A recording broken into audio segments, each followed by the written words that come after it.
Get ready for the next battle.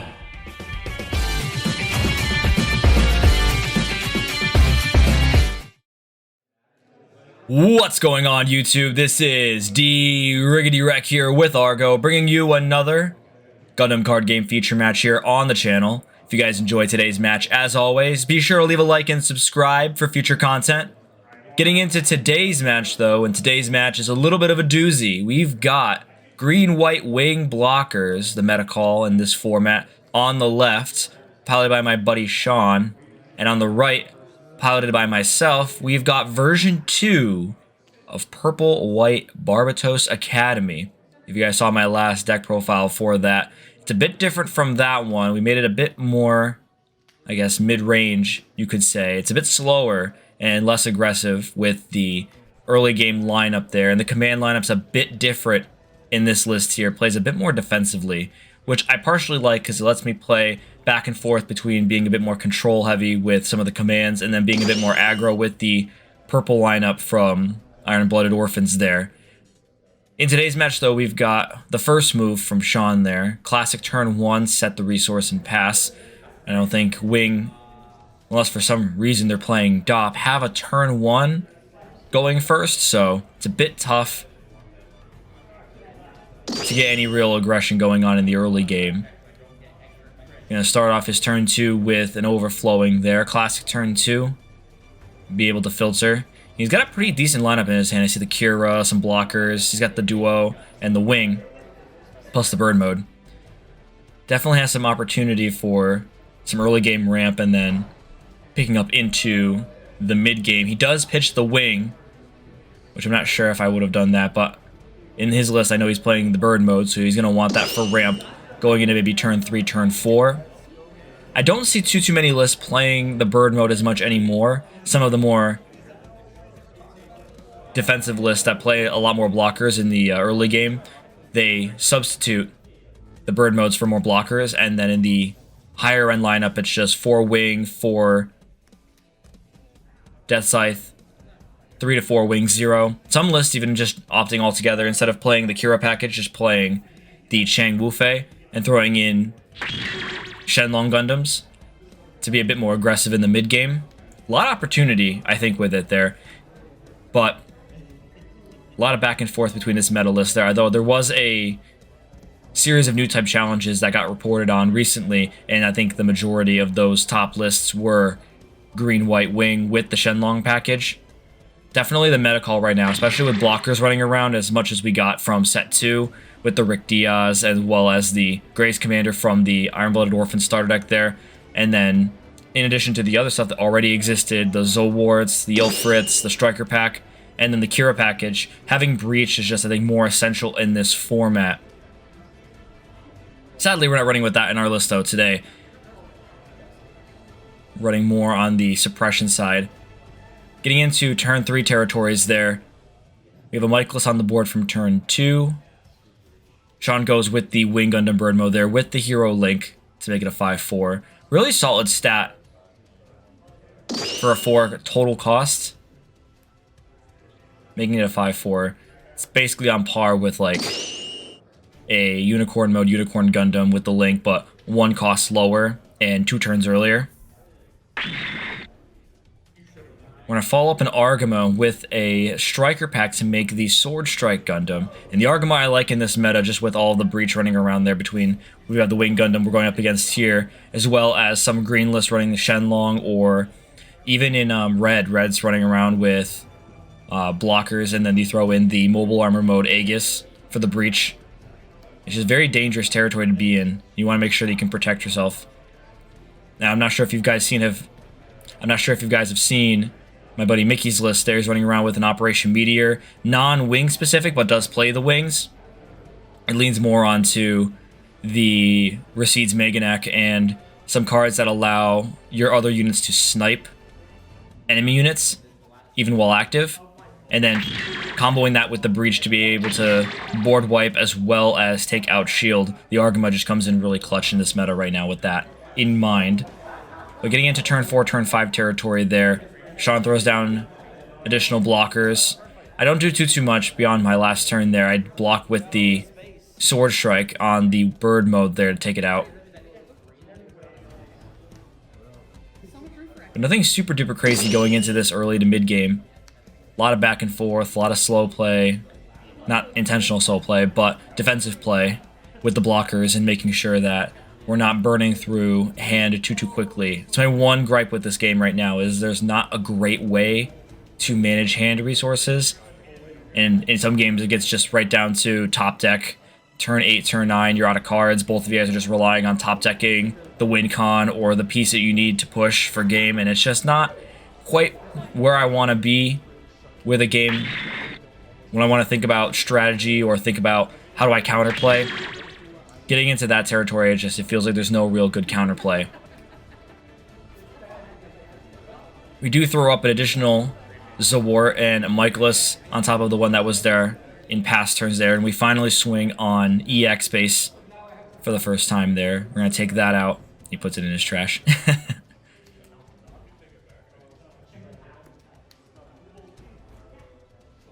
But we're both sitting in a pretty neutral spot. No one really has the upper hand in this instance. It's really back and forth, playing blockers, and that's unfortunately the nature of the beast when playing blockers. It's very, very slow until someone either gets to their win con or someone tries to push, and it just happens to be that they have a more favorable board state to be able to do so. In Wing's case, obviously, they're going to be waiting until they can get either the Death Scythe or the the wing out with the hero, and then start board clearing with the breach, and then just keeping that rhythm up until they get to turn 8, turn 9, drop wing 0, nuke the board of all the small stuff. I think that's the one saving grace with purple, is that you've got like the 4th form to be able to survive and not get pinged by the wing 0. So in a deck that pings itself, it's kind of a saving grace to have that. And I think that's part of the combo with Academy, which was what I'm trying to go for. Is Academy already has pretty good stat lines with having more HP than general, but because it's also white, it has access to the drawing engine with overflowing. Ideally, it would combo in the same sense with like red Zaft, having a higher HP line, but unfortunately, without the draw power, it's a little underwhelming at the moment in testing. I'd like to see a bit more come out of the Master Deck set when we get that Seed Freedom Master Deck set with Purple White, I believe it is. Sean throws down the Wing Bird mode to ramp once more after using his EX resource a couple turns prior there. He's showing off there with the deck holder resource as well as the promo resource with, forget the character's name from Wing, but that was an event promo in the West, and in the OCG I believe was just a local event promo. We're gonna throw down a Gujin. We're gonna ping one of our Michaelises there, and we're gonna use the one ping to destroy the bird mode there with the remaining HP.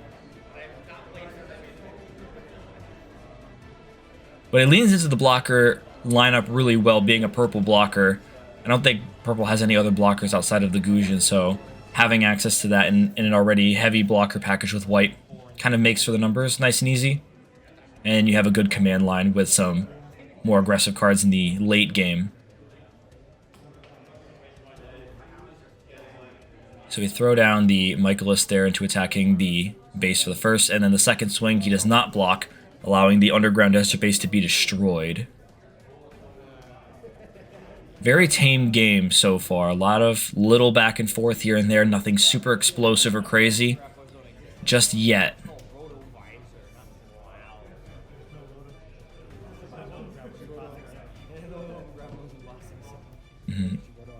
A little card fight lore for all of you card fight watchers. Sean draws for turn there. He gets a perfect strike, and he has the Cure in hand, so definitely a solid combo if he wants to throw that down this turn just to fill his blocker line a bit more. He does have the Zawart and the Ilfrith on board, but he is going to go the Death Scythe with the Duo Maxwell to make it a 6/6. And that's going to give him the first strike there. I think he forgets to ramp here, though, which might hurt him a bit later, unfortunately, but misplays happen everywhere. You want to make sure that you're keeping track of everything that you're doing during your game state. And in cases like this where you're intentionally trying to ramp with this deck as the theme of the deck, you want to make sure that you're not forgetting to do that. After swinging into the Michaelis with the Death Scythe, he passes for the turn. Passing it back to us for our turn 6 now. And now we're in territory for a 4th form and everything else that the deck has in it. I do see the 1 copy in hand of the new rare aerial rebuild. Really solid card, and works in line with the way the deck functions, just hitting the commands early on, and then by the time you get to turn 7, having the 4 to make it a high maneuver and blocker with pair.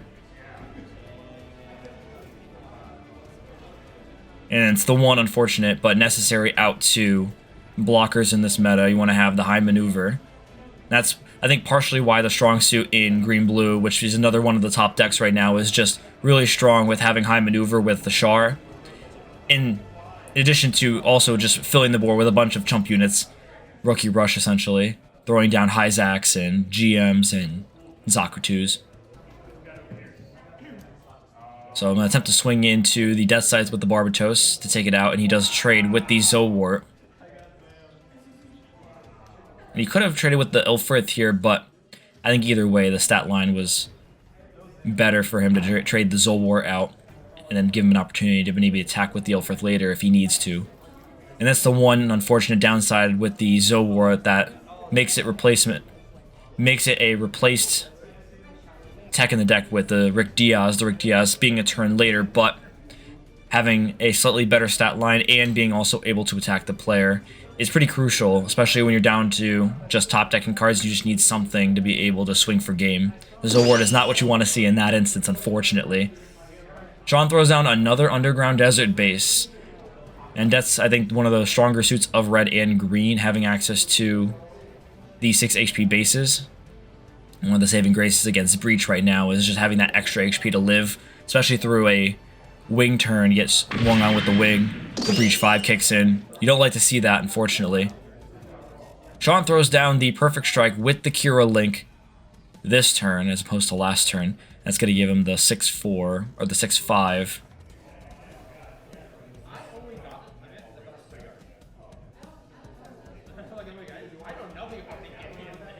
Is it a 4-4 or a 4-3? I can't tell. It is a... It's a 6-5. He's going to minus the power of the Michaelis there by 2 to bring it down to 2. And then we're going to counter with Iron and Blood to make it a 5 AP attack defender once again there. So it's going to be an even trade. Take out the Perfect Strike. Really good situation to be in. And he's going to swing Argama with the Death Scythe to take it out. We're going to allow that to go through. In that situation, unfortunately, it only has 2 damage counters on it, or 1 damage counter from the Gujin there, so it still has 5 HP on it. Definitely don't want to waste a block with the Gujin there when we have plenty of shield left at this stage in the game, and those are just some of the decisions you want to make getting into the late game and where you're sitting at with hand, if you want to take damage or if you want to block attacks. In that case, it wouldn't have been super favorable. We're going to throw down that aerial rebuild that we mentioned earlier. Bit of a steep cost, turn 7, level 5, 5-5 with high maneuver. The high maneuver is just insanely useful getting into the late game and just being able to swing over blockers and not have to worry about it. The only instance being if you're up against like blue per se and they throw down a Siege Ploy or they hit, RX-78 Amuro combo to be able to tap it down and then swing into it to get rid of it. He's going to attempt to swing the Death Scythe into the Argama once again.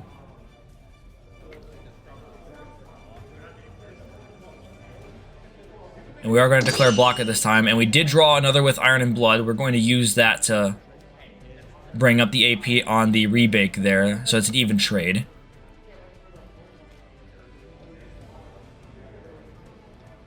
And it's not a super heavily run into thing in this meta right now. A lot of decks don't play too much in the command line for defensive action. Some still play, obviously, the Hawk of Endymion to be able to bounce stuff.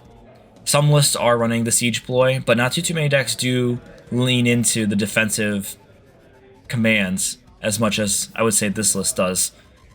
It's just by design. Some lists do, though. Some people will leave a resource or 2 untapped and that's part of the thought process when getting into turns and trying to push a bit more aggressively, and then you run into a defensive action from your opponent. Definitely something to keep in mind when going into games, especially with set 3 coming out and some of the other cards from the Celestial Drive starter deck, as well as the, I believe it was Gundam, not Gundam 00, the Gundam 00 starter deck as well. We might see some more commands that offer opportunity for additional counterplay, open up the game state or open up the interactions a bit more, potentially. Bandai was really tame with set 2 and with the Iron Bloom starter deck, as well as the Clan Unity starter deck. So I'm hoping that they get a bit more not risky, but a bit more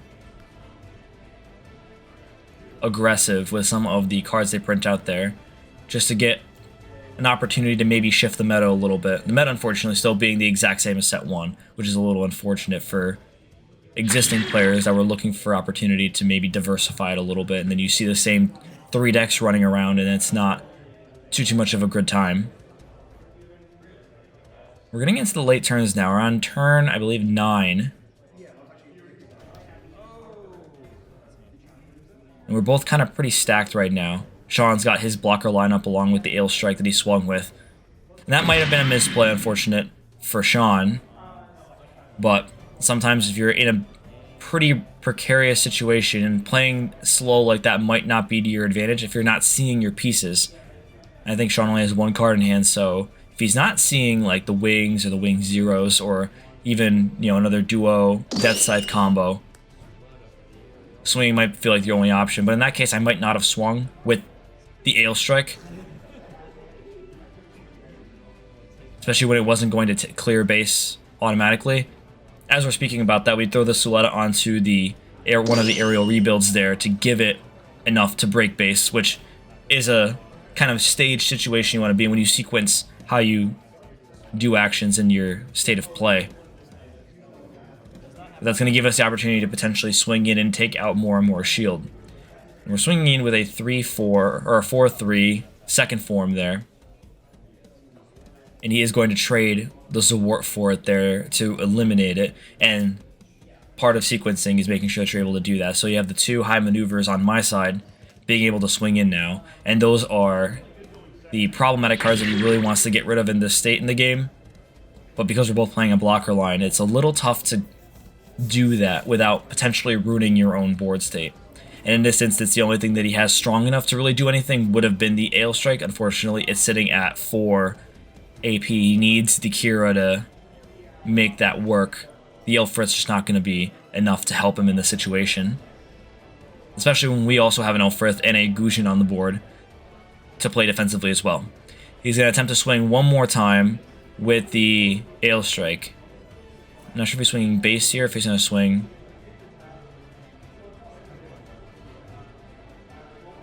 Yeah, he's going to attempt to swing base. Unfortunately, the aerials are just too big in this instance for him to do anything, so I am going to block with the Gujin there. We're both going to survive. Oh, actually, no, in that instance, he does not survive. He had 1 damage counter on it from the Gujin there, so it does lose in that instance. The Gujin survives with 1 HP. He throws down a 3rd Elfrith, but unfortunately, he just doesn't have his heavy hitter units out yet to be able to do anything. He does need the Wing Zero or the Wing to be able to start coming back a little bit, but unfortunately, I think I'm in too good of a situation at this point to be disadvantaged, unless he just happens to draw really, really good. So we're going to swing in with the aerial there, throw down another Michaelis, and then swing with the other aerial to untap with the Suletta. No defensive checks on Sean's end. And that'll be the end of our turn 10. Passing back to Sean. He's now going into turn 11.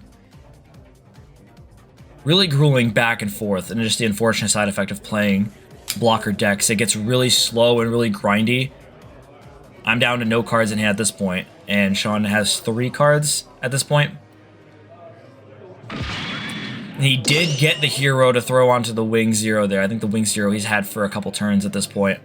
So he throws that down to make it a 8-8 or a 9-9. No, an 8-9? 8-9. 8-9. And it's going to have the high maneuver. It does destroy my Gujin and then pings everything else for 3. The Michaelis living because of the +1/+1. And then the aerials safely untouched. He's going to attempt to swing in with high maneuver on the aerial there. But unfortunately, I don't think he has a way, unless he has something in hand, a way to get rid of my other aerial. Because as much as it does 6 damage, I can block at least one of those to keep the rebuild alive for one more turn, and we're going to swing with it for game. Thanks again for watching, guys. If you've made it this far in the video, once again, be sure to leave a like and subscribe for future content. Let me know what you're looking forward to out of GDO3, as well as the Gundam 00 starter deck, as well as the Celestial Drive starter deck, and any other events coming up for you guys. I know we have the new type challenges coming up as well. But until the next video, guys, take care.